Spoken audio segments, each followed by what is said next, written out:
विठ्ठल श्री ज्ञानदेव तुकाराम पंढरीनाथ भगवान की जय।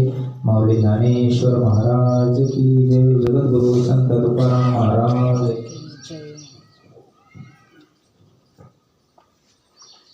गुरुर्ब्रह्मा गुरुर्विष्णू गुरुर्देवो महेश्वरा गुरुर् साक्षात् परब्रह्म तस्मै श्री गुरुवे नमः। ध्यानमूलं गुरुर्मूर्ति पूजामूलं गुरुर्पदं मंत्रमूलं गुरुर्वाक्य मोक्षमूलं गुरुर्कृपा। जयाचा जनी जन्मनामार्थ झाला जयाने सदा वासनामार्थ केला। जयाचे मुखी सर्वदा नाम कीर्ती नमस्कार माझा श्री ब्रह्म चैतन्य मूर्ती। ब्रह्मानंदं परमसुखदं केवलं ज्ञानमूर्ति द्वन्द्वातीतं गगनसदृशं तत्त्वमस्यादिलक्ष्यम् एकं नित्यं विमलमचलं सर्वधी साक्षिभूतं भावातीतं त्रिगुणरहितं सद्गुरुं तन्नमामि।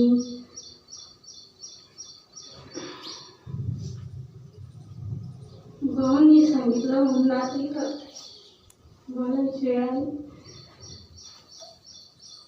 बोलून घेणारे पण सद्गुरूचे।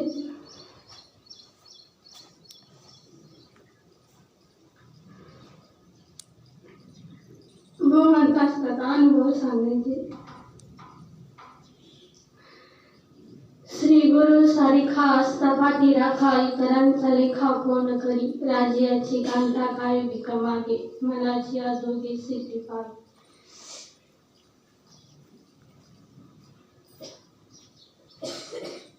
सद्गुरूंना कायम मागं पुढे उभा राहतात आणि आपल्याला सांभाळतात।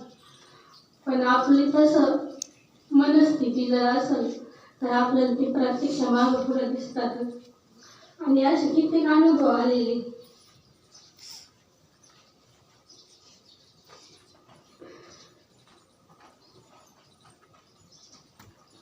प्रत्येक क्षणाला सद्गुरू मागं पुढे उभा राहून सांभाळतात।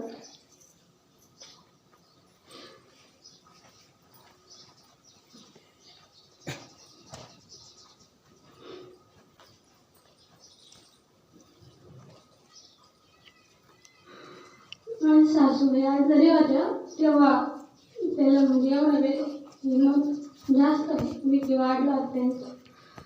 तेव्हा घरी होते मी, आम्ही दोघीच होतो घरी आणि तेव्हा इथं ते छोटं पावर टेलर ट्रॅक्टर इथं लावलेलं होतं आणि ते 2 दिवसापासून आलीच नव्हती इथं।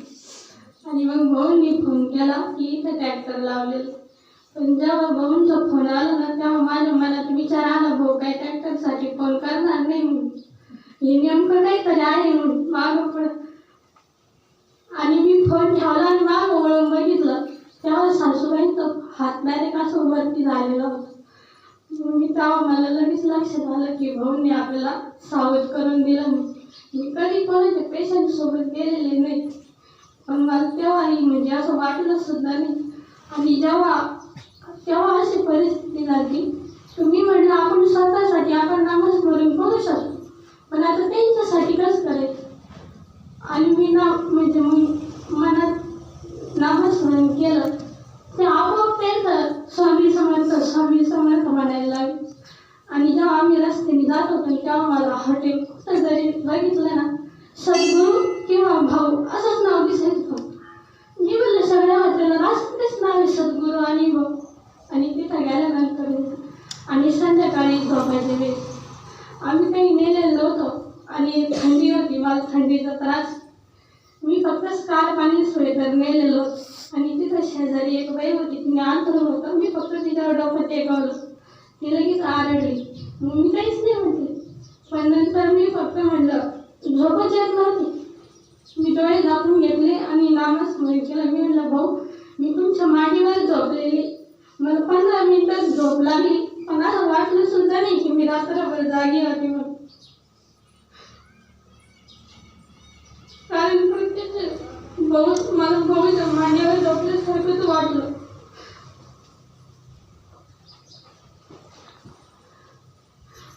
होतेच ना, कारण सद्गुरू आपल्याला मागं पुढं कायम सांभाळतात. असे कित्येक अनुभव आलेले. इथून बोलता येत नाही, पण भाऊंनी सांगितलं म्हणून बोलले.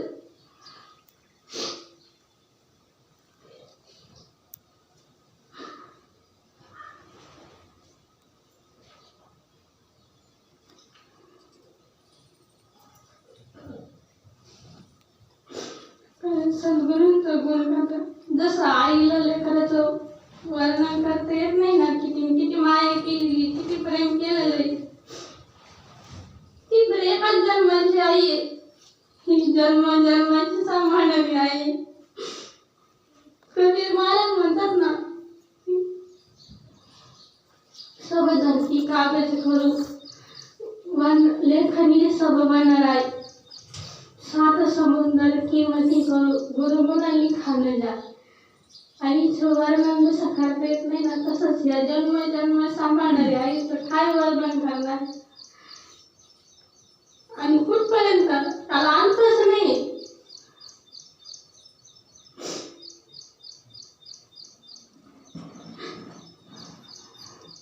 आता येतानी ना मला असं झालं होतं की नाही का, उडत लगेच तिला जाऊ का काय, इतकं म्हणजे.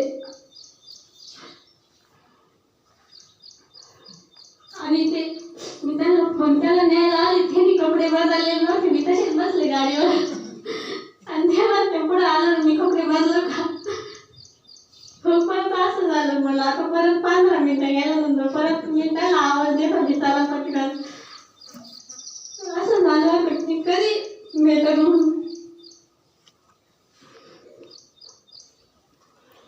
कधी असं म्हणजर आली ना, मी फक्त खिडकीतून इकडे बघत असते, मला असं वाटतं की आपल्या जवळ आहे. आणि तिकडे गेले ना, मला असं वाटतं मी लय लांब आले. मी मम्मीला म्हणत असते मला नीट आल्यावर कळतच नाही. आणि तिथे गेल्यानंतर हमखास कधी फोन करीतच असतं. जेव्हा फोन येईल ना, तेव्हा असं वाटतं की आता शिकवडं आपण याच्यात आलोय, रेंजमध्ये आल्यासारखं वाटतं.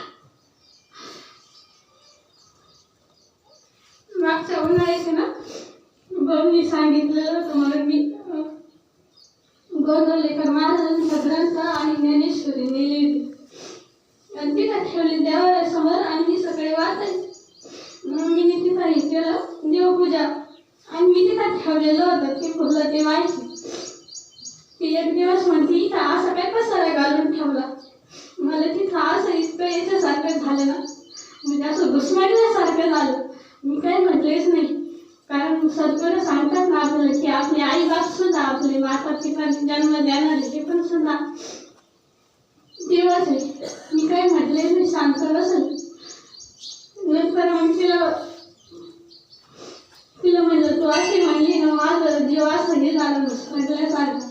आणि मग मी मनात सद्गुरूला प्रार्थना केली, सद्गुरूला म्हणलं इथं असं झालं, इकडं आड आणि तिकडं वीर सोडायचं पण मी सांगितलेलं. पण आता आहे ना, भावांच्या गुरुबेने ती सुद्धा स्वतः सकाळी ज्ञानेश्वरी वाचायला लागली. आणि महाराजांचा ग्रंथ सुद्धा रोज एक प्रवचन वाचायला लागले. म्हणजे जे काही तिथं गेल्यानंतर असं वाटायचं की हे असं होते. पसारा म्हटल्यानंतर मला लई वाईट वाटलं होतं, कारण माऊली प्रत्यक्ष आपली आई आहे. पण नाही का, सद्गुरूंचं जेव्हा सद्गुरूला शरण गेल्याशिवाय ते कळत नाही.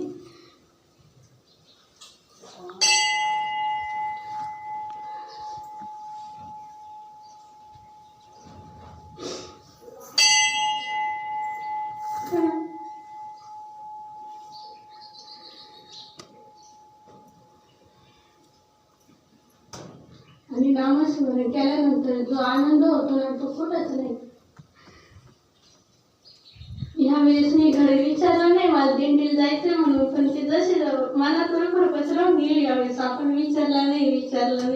विचारलं असतं तर बरं झालं असतं. पण नंतर त्याच्यानंतर 2 दिवसांनी भाऊनी संध्याकाळच्या कथेतून सांगितलं की त्याला दोष देण्यापेक्षा आपलंच नामस्मरण कमी राहतं, म्हणून आपलं जाणं होत नाही. आणि खरं सांगितलं ना, मग माझं बाईचं ते कमी होतच नाही.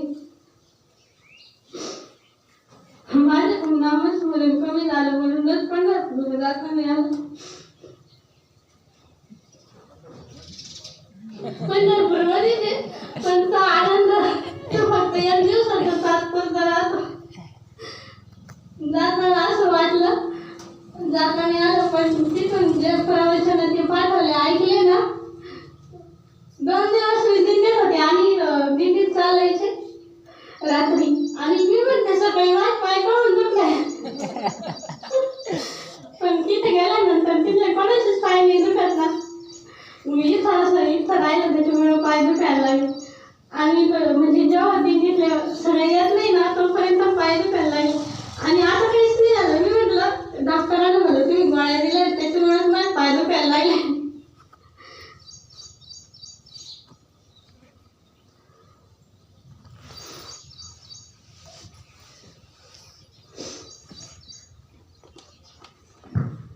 पुंडलिकावरती विठ्ठल श्री ज्ञानदेव तुकाराम पंढरीनाथ भगवान की जय. माऊली ज्ञानेश्वर